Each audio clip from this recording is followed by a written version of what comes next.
Vijay ERP സോഫ്റ്റ്വെയറിനകത്ത് എങ്ങനെയാണ് journal entry post ചെയ്യുക എന്നുള്ളതാണ്. അപ്പോൾ ഫസ്റ്റായിട്ട് ഞാനൊരു പാർട്ടിനെ ഇവിടെ ക്രിയേറ്റ് ചെയ്യുകയാണ്. ഹിഷാം എന്നുള്ളൊരു പാർട്ടിനെ ഞാനിവിടെ ക്രിയേറ്റ് ചെയ്തു. ഓക്കെ, സേവ് എടുത്തു. അപ്പോൾ ഞാൻ ഈ ഒരു കസ്റ്റമർക്ക് സെയിൽ അടിച്ചതായിട്ടാണ് ഞാൻ ജേണൽ എൻട്രി ത്രൂ കാണിക്കുന്നത്.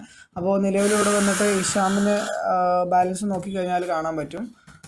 ഇതിനകത്ത് ബാലൻസ് 0 ആണ് വരുന്നത്. അപ്പോൾ ഇനി നമ്മൾ ജേണൽ എൻട്രി പോസ്റ്റ് ചെയ്യുമ്പോൾ അക്കൗണ്ട്സിൽ ജേണൽ. അപ്പോൾ ഇതിനകത്ത് നമ്മൾ രണ്ടാമത്തെ ജേണൽ ഇൻവോയ്സ് ആയിട്ടാണ് അടിക്കുന്നത്. രണ്ടാമത്തെ ജേണൽ ഇൻവോയ്സ് ഡിസ്ക്രിപ്ഷൻ കൊടുക്കണമെങ്കിൽ അന്നത്തെ ഡിസ്ക്രിപ്ഷൻ നമുക്ക് കൊടുക്കാൻ പറ്റും. ഡേറ്റ് ഇവിടെ ഉണ്ട് അത് അടിക്കുന്നത്.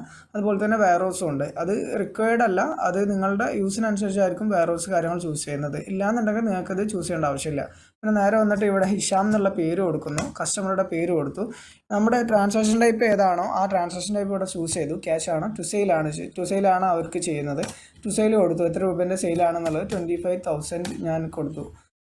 ഓക്കെ, അത് കൊടുത്തു. ടാക്സ് പെർസെൻറ്റേജ് ഉണ്ടെങ്കിൽ നമുക്കവിടെ സെറ്റ് ചെയ്യാൻ പറ്റും. ഇപ്പോൾ നിലവിൽ 0 ആണുള്ളത്. അപ്പോൾ ടാക്സ് പെർസെൻറ്റേജ് 0 ആണ്, 25,000. നമ്മളിവിടെ ബില്ല് സേവ് ചെയ്യലോട് കൂടി ഇഷാമിന് നമ്മൾ 25,000 ഒരു സെയിൽ നടന്നതായിട്ടുള്ള ഒരു എൻട്രി കയറും. ഇവിടെ എടുത്തു കഴിഞ്ഞാൽ ടു സെയിൽ 25,000 അവിടെ കയറിയിട്ടുണ്ട്. അപ്പോൾ ഇനി നെക്സ്റ്റ് നമുക്ക് എന്ത് ചെയ്യാം, ഇത് നെക്സ്റ്റ് അവർക്ക് പേയ്മെൻറ്റ് കൊടുക്കുന്ന സമയത്ത് ജേണൽ എൻട്രി ത്രൂ തന്നെ ജേണൽ എടുക്കുക. അതിനകത്തുനിന്ന് നമുക്ക് വന്നിട്ട് ഹിഷാം ചൂസ് ചെയ്തു. അതിൽ ക്യാഷ് കൊടുക്കുകയാണ്. അപ്പോൾ അതിൽ എത്രയാണ് എമൗണ്ട് കൊടുക്കുന്നത് അത് നമ്മളിവിടെ 25,000 കംപ്ലീറ്റ് ആയിട്ട് കൊടുക്കണമെങ്കിൽ 25,000. ഇവിടെ ബാലൻസ് ആണ് കാണുന്നുണ്ടാവും 25,000. അപ്പോൾ ഒരു 20,000 ആണ് കൊടുക്കുന്നതെന്നുണ്ടെങ്കിൽ 20,000 കൊടുക്കാം. അത് നേരെ കൊടുത്ത് സേവ് ചെയ്ത് കഴിഞ്ഞാൽ അത് അവരുടെ ഇതിനകത്ത് ബാലൻസ് കിട്ടിയതായിട്ടുള്ള രീതിയിൽ അത് അവിടെ ഉണ്ടാവും.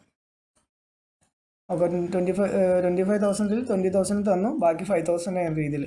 ഈ രീതിയിലാണ് നമ്മളിത് മാനേജ് ചെയ്യുന്നത്, ഈ ഒരു ജേണൽ എൻട്രി ത്രൂ മാനേജ് ചെയ്യുന്നത്.